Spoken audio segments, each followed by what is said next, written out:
அந்த தென்றல் பெண்ணும் சொன்னாளம்மா உந்தன் சேதியே. அவள் சொன்ன பின்பு மின்னல் போல வந்தேன் தேடியே.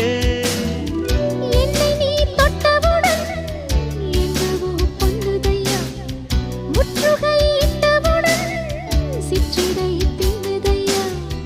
வெட்கம் விடுமோ அச்சம் விடுமோ, தக்க துணைதான் பக்கம் வருமோ. ஒரு சோல குயில் சோடி தன்ன கூடுது கூடுது வந்து, அது நெஞ்சோ தொட்டு நினப்பும் தொட்டு பாடுது பாடுது சிந்து.